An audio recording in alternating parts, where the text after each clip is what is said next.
los caballeros que luchan por algo más que sí mismos, ¿verdad? Exactamente, es un ideal de justicia que los trasciende individualmente. Y bueno, como todos los personajes en esta obra buenos de Tolkien que luchan por la Tierra Media, no luchan solo por sí mismos, sino por toda la humanidad.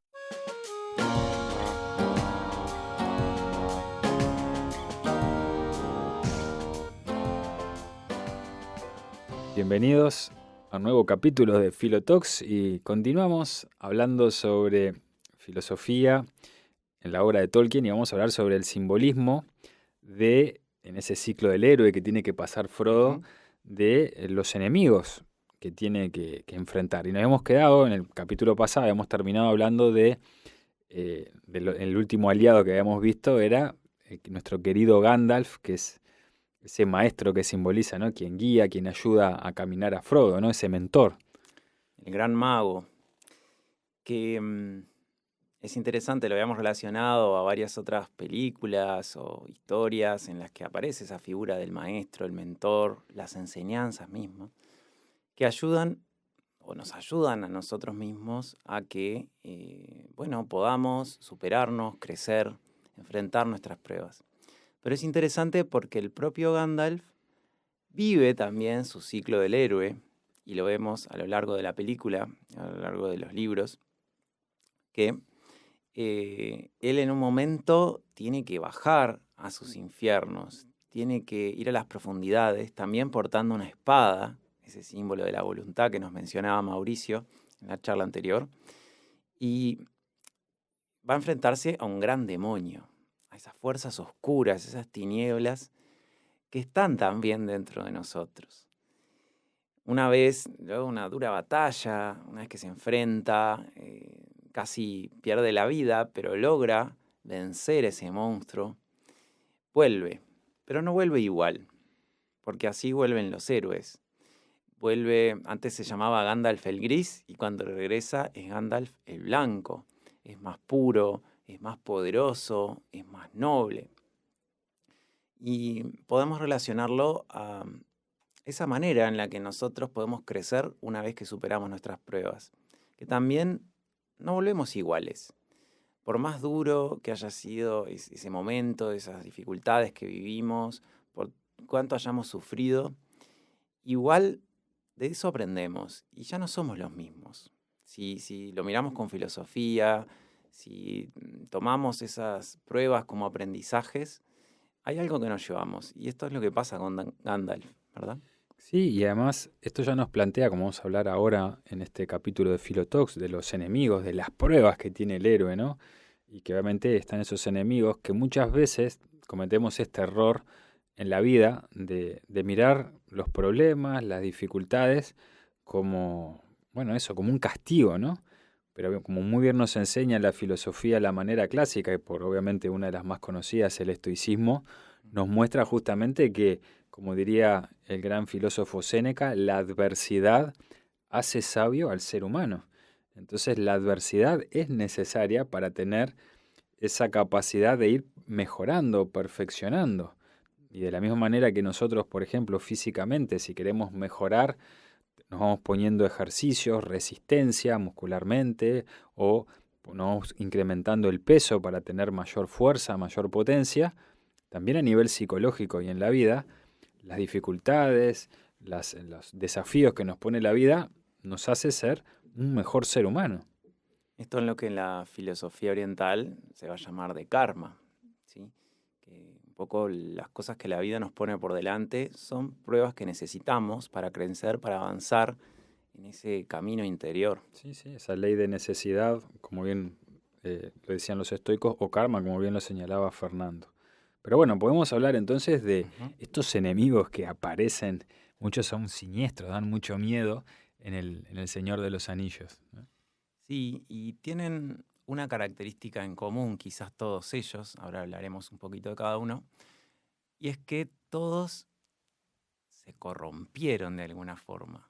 No resistieron la tentación de su ambición, de sus egoísmos, de su vanidad, y por un motivo o por otro fueron pasándose a ese lado oscuro, podemos decir, que también aparece en la Guerra de las Sí, Galaxias. si que también parafraseamos aparece. a George Lucas en Star Wars, en la Guerra de las Galaxias, ahí vemos también, claro, muchos de los Sith que han cultivado ese lado oscuro. Bueno, en el propio caso de Darth Vader fue un Jedi, pero que terminó sucumbiendo al lado oscuro y que se vuelve muy poderoso. Sin embargo, las fuerzas que alimentan dentro de él son el egoísmo, la ambición, y por eso Ujú. representan esa oscuridad psicológica, ¿no? También en Harry Potter, el tenebroso, ¿sí? El Voldemort, todo eso es muy similar. Siempre vemos características que se repiten en esas fuerzas oscuras, egoístas, malvadas. Y bueno, por otro lado, las que hablábamos en la charla anterior, que eran como las fuerzas positivas, superiores, nobles del ser humano.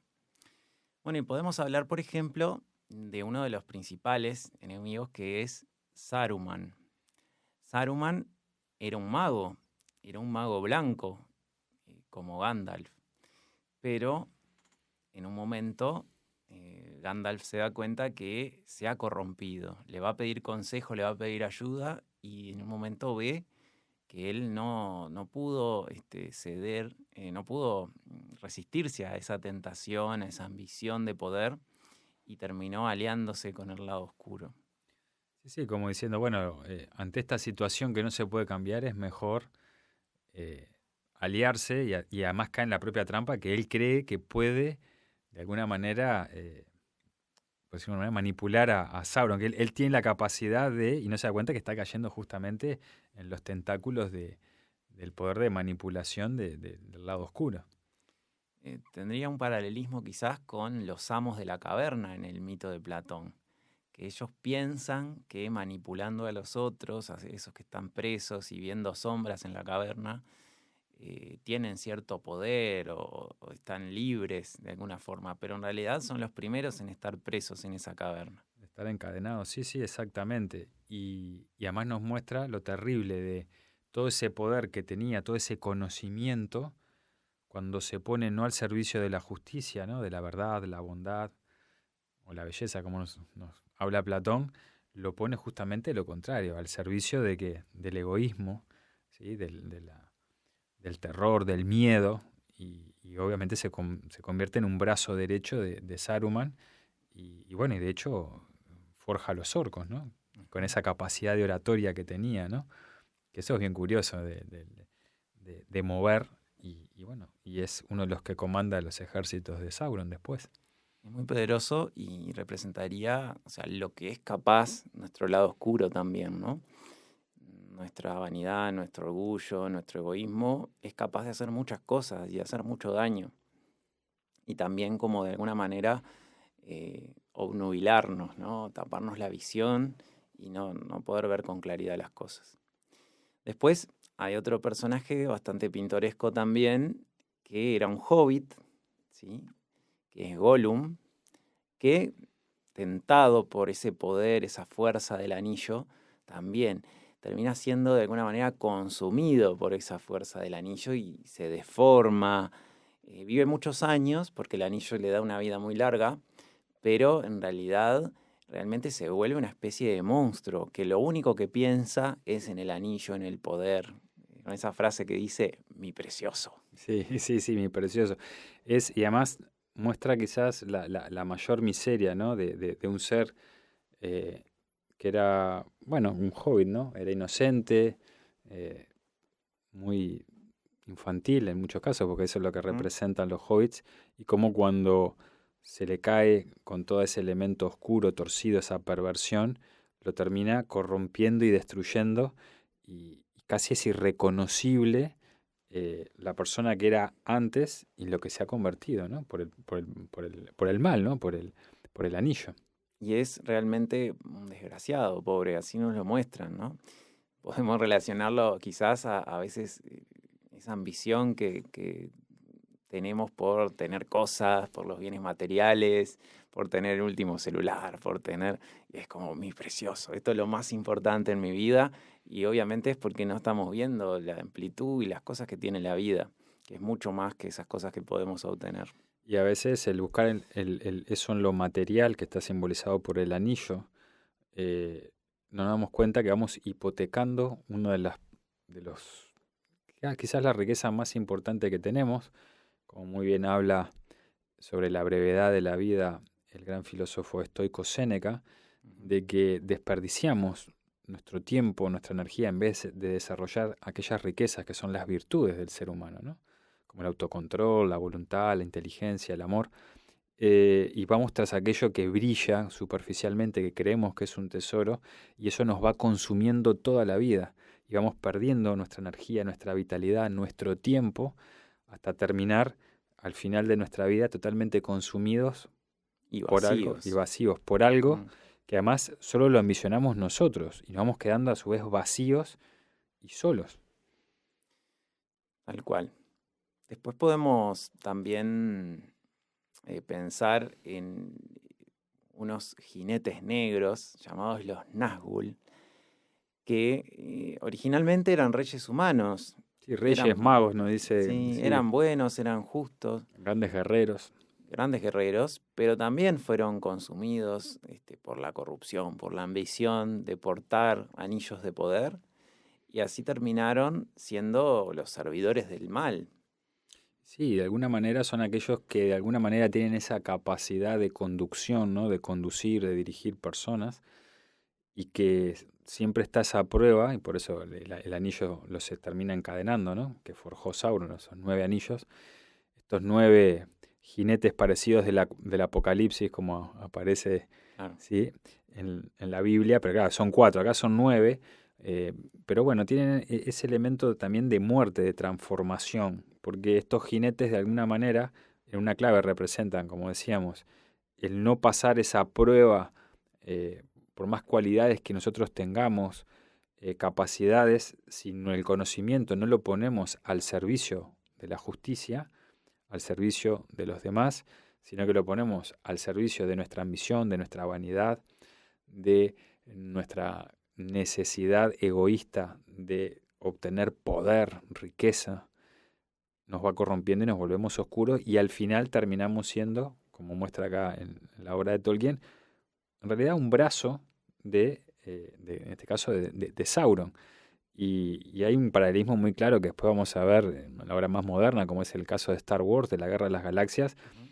cómo ocurre lo mismo también con el senador Palpatine, o el que pueda ser el emperador, cómo va manipulando y en el fondo todos los que le sirven son simplemente brazos de esta persona, ¿no? Y bueno, el caer siempre en ese lado oscuro, en esa parte más baja, más instintiva, más animal, es algo que tenemos que estar todo el tiempo muy atentos y cuanto más personas dependen de nosotros, más atentos tenemos que estar. Por supuesto. ¿Y cómo no vamos a hablar de el gran enemigo de toda la Tierra Media, el que forjó esos anillos de poder y tentó a todos los humanos, elfos, magos, etcétera, que es Sauron? Es de alguna manera como la encarnación del mal en toda esta historia, ¿no? Y está por detrás de toda la otra maldad que aparece, la ambición, el egoísmo. Y quizás algo primero que podemos reflexionar, y relacionando a cosas que aparecen en muchas tradiciones, es que a veces estos personajes que son aparentemente los más malos, Los los peores, sí. peores, los grandes enemigos, terminan siendo muchas veces lo que representan el aspecto más esotérico, más profundo. Podemos verlo, por ejemplo, en la lucha que aparece en Egipto entre Horus, ¿sí?, las fuerzas de la luz, y Set, que representa un poco las fuerzas de la oscuridad. Pero con un poco de profundidad filosófica vemos que Set en realidad es muy poderoso y es el que ayuda a Horus, ¿sí?, en sus pruebas de crecer. O sea, sin las pruebas que le pone Set, Horus no hubiera logrado, ¿sí?, ese desarrollo interior. Podemos verlo también, por ejemplo, Hércules, que tenemos a la diosa Hera, que le pone pruebas, las 12 pruebas, ¿sí?, que termina teniendo que superar Hércules, y una vez que la supera, logra esa iniciación, esa iluminación, esa conquista de sí mismo. Si no fuera por la diosa que le pone las pruebas, él no hubiera crecido. No, y por eso es tan importante entender en su real dimensión que si no existe una adversidad, ¿no? Como decíamos, si no existe un desafío, no podemos sacar lo mejor de nosotros mismos.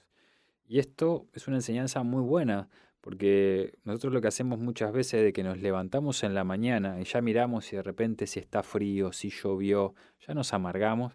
Y en vez de decir, bueno, esto lo que pone a prueba es templa mi carácter, me permite formar el carácter, me permite fortalecerme. Es decir, hacer lo que tengo que hacer a pesar del frío, a pesar del calor, a pesar que a veces me duele la cabeza, a pesar de que a veces no tengo toda la energía que me gustaría tener, hacer lo que tenemos que hacer. Porque esa adversidad, ese problema que muchas veces lo visualizamos, es necesario. Y si nosotros no somos conscientes de que tenemos que avanzar y debemos alimentarnos de las dificultades para poder volvernos cada vez un mejor ser humano. Porque gracias a eso desarrollamos nuestras fuerzas, ¿no? Nuestra creatividad, bueno, justamente nuestra fortaleza, nuestro valor. Bueno, también nuestra serenidad, nuestro discernimiento en cómo podemos solucionar las dificultades que enfrentamos. Cuando estamos hablando de estas dificultades, de esto que digamos, nos pone a prueba, tenemos que entender y tomar este mensaje tan importante que la filosofía siempre enseñó, que es que los problemas son oportunidades de crecimiento. Es decir, todo problema, toda adversidad no es más que una oportunidad para ponernos a prueba, para mejorar. Y por tanto, el héroe, que es aquel que tiene una parte divina, una fuerza espiritual interior en su alma, pero también tiene una parte humana y por tanto también tiene miedos, tiene dudas, tiene ansiedad a veces no sabe bien qué camino tomar, tiene esas dos naturalezas. Para alcanzar la inmortalidad debe enfrentar las pruebas, necesita esas pruebas. Y entonces, por tanto, los problemas no son más que oportunidades de crecimiento. Es cuestión de cómo los encaramos. Y sucede en esta historia que, bueno, gracias a Sauron es que Frodo tiene sus pruebas. Frodo se supera a sí mismo, logra esas victorias, logra vivir esas aventuras, porque Sauron justamente creó todo el contexto para que tengan que ser realizadas, ¿no? Es como algo del destino. Fíjense que el anillo fue forjado en el monte del destino y es allí donde debe ser destruido. Entonces está claro que el destino lo pone Sauron. Claro, y obviamente estamos en Frodo porque es como, bueno, el personaje quizás principal, pero todos los demás personajes, gracias a Sauron, también se vuelven una mejor versión, todos sus aliados, ¿no? De Gimli, Legolas, todos, Pippin, todos, al pasar estas pruebas, se vuelven una mejor versión de sí mismo. Y creo que eso es lo que podríamos rescatar, porque lo que hace este mito del héroe es, de alguna manera, volver una vez más, en el caso de la obra de Tolkien y en tantas otras mitologías, tomar ese ideal caballeresco, ¿no? Del guerrero interior, que sirve para cualquier ser humano. No importa la profesión que nosotros tengamos, ni la edad que tengamos, ese guerrero interior que debe luchar por alcanzar su parte más luminosa, su acrópolis, o sea, su ciudad alta, ¿no? La parte más elevada, para poder de alguna manera conseguir esa sabiduría. Y creo que si tomamos ese ejemplo, ¿ibas a decir algo? Perdón, sí. Sí, que eso mismo aparece en todas estas otras sagas que mencionábamos, de esa lucha de las fuerzas de la luz contra las de la oscuridad. Y como decíamos, algo caracteriza a los que luchan por el bien, por la justicia, ¿sí?